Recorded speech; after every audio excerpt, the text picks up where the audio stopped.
بسم اللہ الرحمن الرحیم۔ میں نے کتنی بار کہا ہے میری کمپنی میں کام کرنے والے ہر انسان کو وقت کا پابند ہونا چاہیے۔ یہاں کیا ہو رہا ہے؟ جنگل بنا رکھا ہے میرے آفس کو، میرے پیار کا ناجائز فائدہ اٹھا رہے ہیں آپ سب لوگ۔ اور اکرم چچا، آپ 9 دن کہاں غائب تھے؟ چچا کھانستے ہوئے بولے، سر میری بیٹی کی شادی تھی۔ شہیر شاہ غصے میں بولے، چچا آفس میں کسی کو بتایا آپ نے؟ اور میڈم سمیرہ آپ بتائیں، 9 بجے آفس آ رہی ہیں، یہ کیا ہو رہا ہے سب؟ میں صرف 20 دن کے لیے امریکہ گیا تھا، سب کو جاب سے نکالوں گا آج۔ سب staff member please meeting room میں آئیں۔ شہیر شاہ کے غصے کا سب کو علم تھا۔ شہیر شاہ بہت سخت مزاج انسان تھا۔ سب ایک دوسرے کی طرف دیکھنے لگے۔ اچانک سے سر کیسے واپس آ گئے؟ سر تو 2 مہینے کے لیے گئے تھے نا۔ میٹنگ روم میں شہیر شاہ سب کا انتظار کر رہے تھے۔ سب سٹاف ممبر آ گئے۔ مینیجر صاحب، میں کس چیز کی تنخواہ دیتا ہوں آپ کو؟ ورکر تو دور، آپ لوگ خود وقت کے پابند نہیں ہیں۔ ہاتھ جوڑ کر شہیر شاہ جذبات میں بولے، میں ایسے لوگوں کے ساتھ کام نہیں کر سکتا۔ آپ جا سکتے ہیں، کل سے آفس آنے کی ضرورت نہیں ہے۔ مینیجر اکمل صاحب نے سوری بولا، سر آج ہم کو معافی دے دیں، پھر کبھی شکایت کا موقع نہ دیں گے۔ شہیر شاہ غصے والا ضرور تھا، لیکن وہ دل کا ہیرا تھا۔ پل بھر میں غصہ ختم ہو جاتا تھا۔ سب اپنے اپنے کیبن میں جا کر کام کرنے لگے۔ شہیر شاہ کا غصہ کم ہوا تو اپنے آفس سے باہر آئے۔ چچا اکرم ہاتھ میں جھاڑو لیے صفائی کر رہے تھے۔ چچا اکرم کے پاس جا کر کھڑے ہو گئے۔ چچا کیسے ہیں آپ؟ چچا اکرم مسکرانے لگا، شہیر صاحب ہم ٹھیک۔ شہیر شاہ نے چچا کو ان کی بیٹی کی شادی کی مبارکباد دی، پھر کہنے لگا، چچا معاف کرنا، آپ کو تو پتہ ہے غصے میں کچھ بھی بول دیتا ہوں۔ چچا اکرم مسکرانے لگا، بیٹا 7 سال سے جانتا ہوں تم کو، ہم سمجھتے ہیں آپ کو۔ شہیر شاہ کوئی بڑی عمر کا نہ تھا، وہ ابھی 28 سال کا نوجوان لڑکا تھا، بہت خوبصورت۔ اپنی محنت پہ اس نے اپنا بزنس سٹارٹ کیا تھا، جو آج لاکھوں کما رہا ہے اور ہزاروں لوگوں کے پیٹ بھر رہا تھا۔ شہیر شاہ اکلوتی اولاد تھا ماں باپ کی۔ باپ تو 20 سال پہلے ہی دنیا سے چل بسا تھا۔ ماں نے پڑھا لکھا کر اس قابل کیا تھا، لیکن یہاں شہیر شاہ اچھا انسان تھا۔ وہی کچھ برائیاں بھی تھیں شہیر میں۔ شہیر شراب، چرس، سگریٹ جیسے نشے بھی کیا کرتا تھا۔ اپنے دماغ کو سکون دینے کے لیے شہیر نشہ کرتا تھا۔ اپنا گھر، گاڑیاں، پیسہ اوقات سے زیادہ تھا۔ نہ جانے کتنے بڑے بڑے خاندان سے رشتے آ چکے تھے، لیکن شہیر شاہ انکار کر دیتا، نہ جانے اسے کیسی لڑکی چاہیے تھی، ہر خوبصورت لڑکی کو ٹھکرا دیتا۔ ماں نے بہت سمجھایا، بیٹا تم کو شادی کر لینی چاہیے اب، لیکن جناب کو نہ جانے کیوں شادی والے لفظ پہ غصہ آتا۔ گھر آیا، اپنے نوکر کو بولا مجھے کوئی ڈسٹرب نہ کرے۔ شراب کی بوتل کھولی اور پینے لگا، نشے میں ڈوب گیا، پھر نصرت کی غزل سنتے سنتے سو گیا۔ نشے میں ڈوب کر سویا ہوا تھا۔ نیکسٹ سین، میں ماں بننے والی ہوں، سعد مجھے ڈاکٹر پاس لے جاؤ، عائزہ اپنے شوہر کو بول رہی تھی۔ سعد نے عائزہ کی طرف دیکھا، عائزہ میری بات سن لو، میرے بھائی کی بھی 5 بیٹیاں ہیں، دوسرے بھائی کی 7 بیٹیاں ہیں، اور اگر تم نے بھی بیٹی پیدا کی تو گھر نہ آنا، ہسپتال سے ہی کہیں چلی جانا، سمجھی؟ عائزہ غصے سے بولی، سعد میرے پیٹ میں جو بچہ ہے وہ تمہارا ہے، بیٹی ہے یا بیٹا؟ میں ماں ہوں تو تم باپ ہو، بیٹی یا بیٹا اللہ کے ہاتھ ہے، میرے نہیں، تم مرد یہ بات سمجھتے کیوں نہیں ہو؟ عائزہ سمجھدار اور باحیا لڑکی تھی، لیکن اجنبی لوگوں میں بیاہی گئی تھی، ماں باپ تھے نہیں، بھائی لوگوں نے شادی کروائی تھی، لیکن سچ یہ بھی ہے کہ آج کل بھائی صرف شادی سے پہلے ہوتے ہیں، شادی کے بعد بھائی اجنبی بن جاتے ہیں۔ عائزہ بہت پریشان تھی سعد کے اس رویے سے۔ رات کو سعد کے پاس لیٹ کر بولی، سعد ایسی بات کیوں کرتے ہو؟ لیکن بیٹی ہوئی تو مجھے چھوڑ دو گے؟ سعد نے کروٹ بدلی، ہاں عائزہ بیٹی ہوئی تو واپس نہ آنا اس گھر میں، سمجھی؟ میں تم کو طلاق دے دوں گا۔ عائزہ بہت پریشان تھی، یا میرے اللہ سعد کو سمجھ عطا فرما، یا بیٹا دے دے ہم کو، نہیں تو میرا گھر اجڑ جائے گا۔ کبھی کبھی خدا وہ کرتا ہے جو ہمارے گمان میں بھی نہیں ہوتا، اللہ بہتر جاننے والا ہے، اس کے ہر کام میں بہتری ہوتی ہے۔ کچھ راز چھپے ہوتے ہیں جو وقت آنے پہ کھلتے ہیں۔ عائزہ کو درد شروع ہوا، ہسپتال لے گئے۔ عائزہ کے دل و دماغ میں دعائیں تھیں، یا اللہ بیٹا عطا کرنا ورنہ میرا گھر اجڑ جائے گا۔ اور پھر بچے کے رونے کی آواز سنائی دی۔ ایک نرس باہر آئی، سعد کو خوشخبری دی۔ مبارک ہو سر، اللہ نے آپ کو بہت پیاری بیٹی دی ہے۔ سعد نے جیسے ہی سنا غصے سے اٹھا، ہسپتال سے چلا گیا۔ عائزہ کو پتہ چلا بیٹی ہوئی ہے، وہ اپنا انجام جان چکی تھی۔ بیٹی عائزہ کی گود میں رکھی، عائزہ کی آنکھیں چھلک گئیں آنسو سے، بہت پیاری سی، گلاب جیسی۔ عائزہ نے سینے سے لگایا، چومنے لگی۔ ڈاکٹر نے پوچھا، آپ کے ساتھ جو آئے تھے وہ کہاں گئے؟ عائزہ ڈاکٹر کی طرف دیکھنے لگی، وہ اب کبھی واپس نہیں آئیں گے۔ ڈاکٹرز حیران تھے،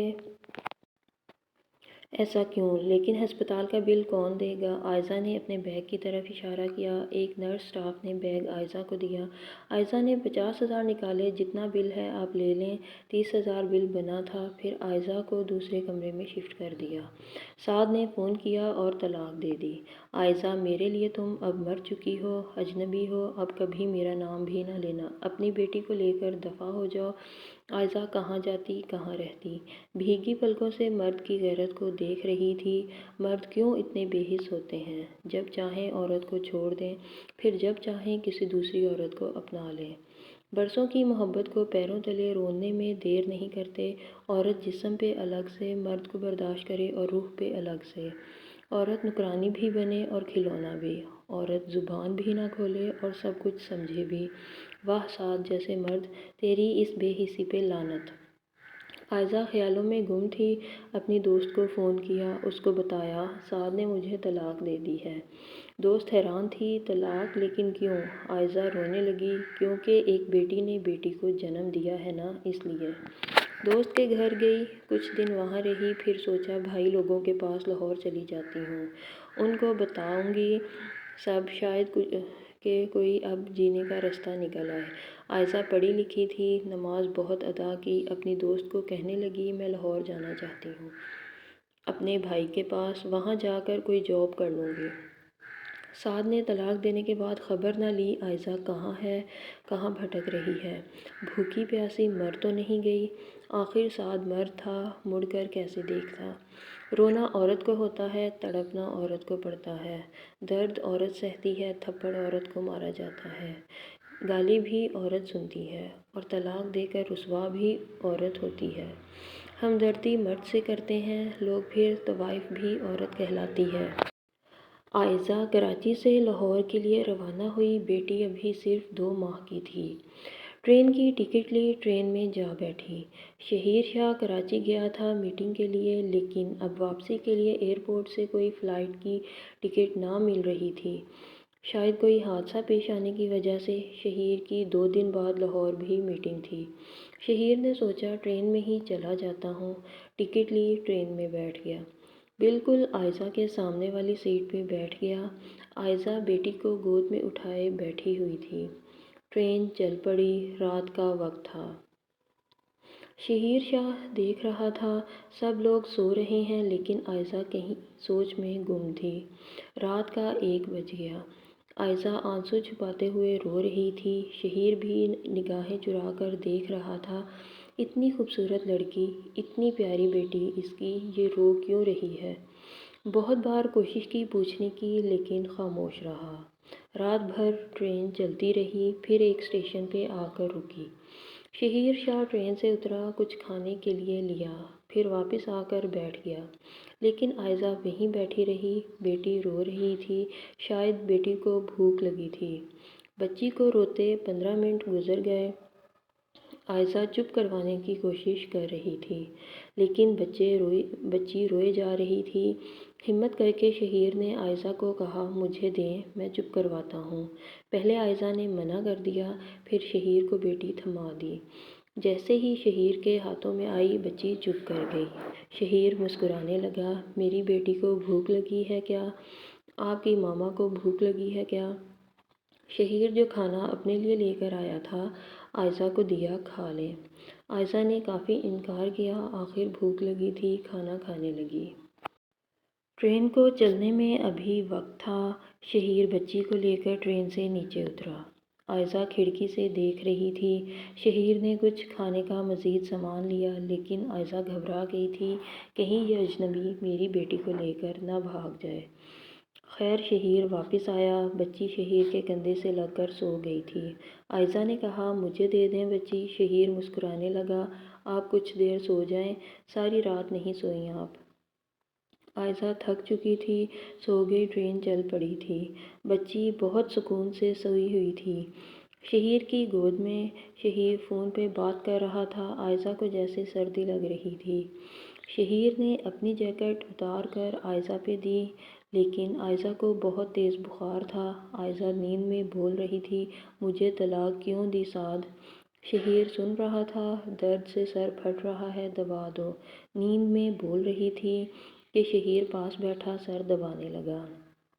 لاہور پہنچتے آئزہ کی آنکھ کھل گئی۔ شہیر کو اپنے اتنا قریب دیکھ کر ڈر گئی۔ شہیر نے اپنا ہاتھ آئزہ کے سر پہ رکھا ہوا تھا۔ آئزہ گھبرا کر اٹھی، شہیر کو ایک تھپڑ مار دیا۔ ڈر گئی تھی، تمہاری ہمت کیسے ہوئی مجھے چھونے کی؟ سب لوگ ان کی طرف دیکھنے لگے تھے۔ شہیر کو غصہ بہت آیا، لیکن پہلی دفعہ کوئی لڑکی شہیر کو اچھی لگی تھی۔ اپنی بیٹی شہیر کی گود سے اٹھا کر بولی، شرم آنی چاہیے آپ کو۔ شہیر کچھ کہتا کہ آئزہ غصے سے اٹھ کر دروازے کی طرف جانے لگی۔ ٹرین رکی، سب اتر گئے۔ دیکھتے ہی دیکھتے آئزہ کہیں گم ہو گئی۔ شہیر ٹرین سے باہر آیا، اس کا ڈرائیور پہنچ چکا تھا لینے شہیر کو۔ شہیر کے دل و دماغ میں آئزہ بس چکی تھی، اور وہ چھوٹی سی بیٹی بالکل کوئی پرنسس لگ رہی ہو جیسے۔ شہیر اس بیٹی کو اپنی گود میں اٹھانا چاہتا تھا، لیکن وہ لڑکی کون تھی، کہاں گئی، کچھ معلوم نہ تھا۔ آئزہ اپنے بھائی کے گھر پہنچی۔ بھابھی لوگ حیران تھے۔ آئزہ 2 مہینے کی بیٹی لے کر آ گئی۔ آئزہ نے سب کچھ بتایا۔ سعد نے بیٹی پیدا کرنے پہ طلاق دے دی۔ بھائی نے حوصلہ دیا، ہم بات کریں گے، اس سے عدالت جائیں گے، لیکن آئزہ نے منع کر دیا۔ وہ پڑھی لکھی تھی، کسی پہ بوجھ نہیں بننا چاہتی تھی۔